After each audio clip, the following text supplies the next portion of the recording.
안녕하세요. 글로벌TV 김이사입니다. 오늘은 국제결혼할 때 피해야 되는 여자, 그리고 어떤 여자와 결혼해야 되는지 이 부분에 대해서 제가 아는 만큼 한번 얘기를 해보도록 하겠습니다. 이건 우리 구독자님이 요청하신 건데 알아두시면 도움이 될 만한 그런 얘기로 신랑학교 시리즈를 이어나가 보겠습니다. 이게 국제결혼이라는 게 일단 결혼의 한 장르로 보시는 게 맞다고 예전에 한번 말씀을 드렸는데, 이제 한국도 결혼의 다양성이 존중받는 시대로 접어들고 있다고 저는 생각을 합니다. 시대가 바뀌면서 결혼의 트렌드도 바뀌고 있고, 현재 상태로 봤을 때 한국에서 결혼이 어려우니까 그 한국 여성과 결혼에 대한 대안으로 국제결혼이 요즘 급부상하고 있는데, 그렇다 하더라도 그 결혼의 본질이 바뀌는 게 아니고 또 어떤 이성에 대한 기대치나 요구치가 바뀌는 게 아니기 때문에 한편으로는 하나마나한 소리 같은 그런 얘기처럼 들리지만, 그래도 알아두시면 도움이 되는 얘기 오늘 한번 해보겠습니다. 자, 첫 번째로 어떤 여자를 걸러야 될까? 제 생각에는 그 20대 여성 중에서 아직 좀 나이가 젊은데 성형 3종 세트라고 있어요. 그게 뭐냐면 코, 그 다음에 턱, 그 다음에 가슴, 이 세 군데에다 실리콘을 집어넣은 여자, 이런 여자는 아무리 이뻐도 한번 생각을 해보세요. 왜냐면 이 성형수술이라는 거는 일반인들이 모르는 분들이 많다 보니까 얘기를 잠깐 해주자면, 성형수술은 기본적으로 재수술을 해야 하는 경우가 많아요. 코든 가슴이든 마찬가지입니다. 더군다나 베트남은 그 재료가 아주 좋다고 얘기는 못하는 그런 부분도 있기 때문에 이렇게 얘기를 하는 거고, 또 두 번째, 이 보톡스와 필러를 맞은 여자들 중에서 이게 오남용으로 인해서 문제가 되는 그런 케이스들이 많이 있거든요. 제가 겪어보면 그렇더라고. 아니 이제 20대 중반인데 30대 초반인데 보톡스와 필러를 너무 맞아서 웃는 게 부자연스러워. 말 안 하고 있을 땐 예뻐도 그런 여자는 좀 걸으라는 거지.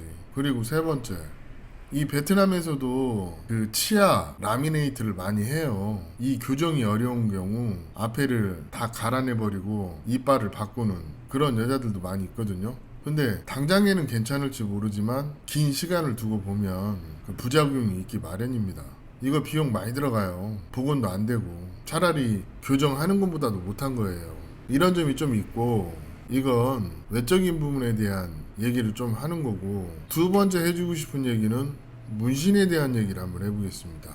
이게 보니까 이 베트남뿐만이 아니라 한국 여자들도 요즘에 문신을 많이 해요. 그런데 문신도 어떤 레터링이 있고 어떤 그림이 있고, 특히 문신에 어떤 의미를 부여하는 그런 케이스도 있고, 그러기 때문에 이게 아무래도 내가 결혼하는 사람이 문신이 없으면 좋겠지만 어떻게 2년이 됐는데 문신이 하나 두 개 있을 수도 있어요. 근데 그 문신이 베트남에서는 그냥 패션 문신일 수도 있고, 가족들끼리 어떤 의미를 담기 위해서 하는 문신일 수도 있고, 또 어떤 남자친구가 여자친구 못 떠나게 잡으려고 온몸에 문신을 새기게 하는 경우도 있고, 그 의미가 다양하기 때문에 한편으로는 어떤 문신 한두 개 정도는 크게 문제가 안 된다면 수용을 하는 것도 제가 봤을 땐 나쁘지 않다는 겁니다.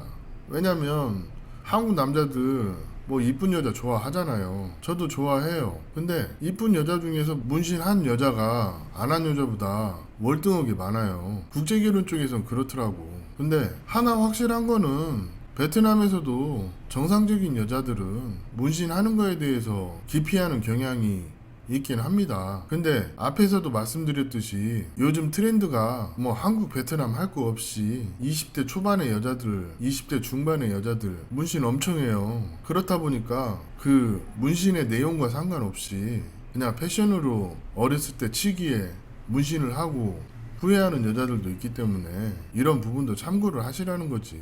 문신 부분에 대해선 제가 봤을 때 패션 문신으로 레터링 한두 개 정도는 괜찮다고 봅니다. 뭐 무조건 문신 없어야 된다 그러는 남자들 중에서 막상 여자가 이뻐버리면 그거 수용하는 사람이 대부분이기 때문에 결론적으로 그렇게 얘기를 하는 거예요. 그리고 세 번째로 얘기해드리고 싶은 그런 게, 결혼하는데 여자가 좀 도도한 여자들이 있어요. 그런 여자들은 좀 피하라고 하고 싶어요. 쉬운 얘기로 자기가 이쁜 줄 알아.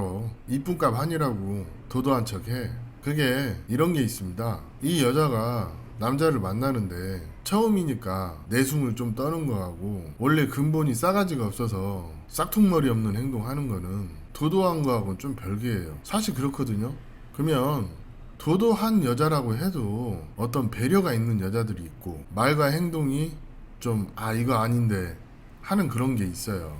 그러면 이거는 솔직히 한국 사람이 언어도 안 통하는데 바로 알기가 어려워요. 그런 부분은 좀 서로 그걸 봐줄 수 있는 사람이 좀 봐준다거나, 아니면 내가 대화를 통해서 캐치하는 방법이 최선인데, 근데 이런 부분에 대해서 중요하게 생각하지 않는 분들이 있기 때문에 다시 한번 언급을 하는 거예요.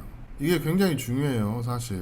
아니, 도도한 여자하고 성격이 싹싹한 거하고 어떤 게 나을까요? 성격이 싹싹한 게 결혼 생활 하는 데는 확실하게 도움이 됩니다.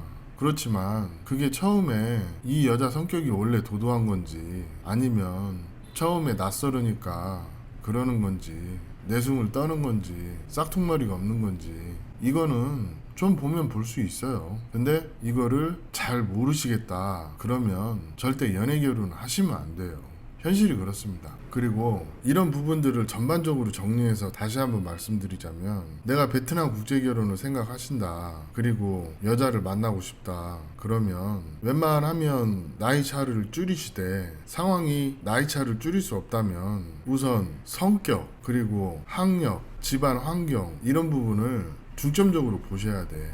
예를 들어서 부모님 나이가 70대 80대야 그러면 결혼하자마자 계속 병원비가 들어갈 수가 있어요. 하지만 젊은 여자랑 결혼한다는 장점 중에서 부모 나이가 젊으면 당분간 내 결혼이 안정될 때까지 그런 어떤 경제적인 부분의 부담을 줄일 수 있는 부분도 있기 때문에 매우 중요하고, 마지막으로 드리고 싶은 얘기가, 국제결혼을 생각하신다면 꼭 그 부모님을 만나보고 그 부모님이 무슨 생각으로 딸을 결혼시키는지 이거 꼭 물어보시고요. 그 다음에 어머니가 아버지를 대하는 모습을 보시면 대충 내 아내가 나중에 어떻게 나를 대할지 보이는 그런 측면이 있고, 그리고 이게 제일 중요한 얘기인데, 결혼은요, 내 와이프가 왜 국제결혼을 선택을 했고 나와 결혼을 하는지 이런 부분에 대한 어느 정도의 이해가 필요합니다. 그리고 베트남 여자와 결혼을 하시려면 이 문화적인 부분에서 좀 싫은 부분이 있더라도 이해를 할 필요가 있어요. 사실은 이게 제일 중요한 거기 때문에 뭐 베트남 여자가 이렇다면서요, 그렇게 설레발 칠 필요 없이 베트남에 대해서 결혼을 생각하신다면 베트남에 적어도 몇 번 왔다 갔다 하시고, 그 다음에 베트남 사람들이 어떻게 사는지 로컬도 한번 가보시고, 베트남 사람들이 전반적으로 무슨 생각으로 국제결혼을 바라보는지 이런 것도 알고 하시면 결혼 생활 하시는데 도움이 많이 되고, 또 결혼하기 이전에 여자를 선택하는 게 중요하잖아요. 그런 부분에서 앞에 언급한 성형이나 문신이나 이런 부분도 본인의 취향에 따라 달라지긴 하겠지만 최대한 자연적인 그런 여자가 낫다는 거예요. 뭐든 간에 손 안 댄 여자가 좋은 겁니다. 그런 거를 과감하게 행동으로 옮기고 어떤 미적 욕구에 의해서 성형을 많이 한 여자들은 한편으로 보면 미에 대한 욕구가 강하기 때문에 남편보다는 자신에게 집중하는 경향이 있기 때문에 그런 것도 있고, 문신 같은 경우에는 베트남도 사실은 보수적인 편인데 문신을 했다는 것 자체가 한편으로는 보수적인 성향에 반하는, 그리고 문신을 하는 주요 층들이 실질적으로 집안의 가장인 경우가 많기 때문에 그다지 추천하지 않는 거예요. 결혼은요, 다른 거 다 집어치우더라도 화목한 집안에서 잘 자란, 곱게 자란 여자 데려오는 게 최고입니다. 그리고 제가 앞에 언급했던 성형이나 문신이나 이런 게 도드라지게 드러나는 여자들 중에 상당수가 업소 일을 하면서 국제결혼을 희망하는 여성들이 많기 때문에 이런 여자들을 피하라는 의미로 오늘 이런 얘기를 한번 해봤습니다. 오늘 이야기는 여기까지 하겠습니다. 감사합니다.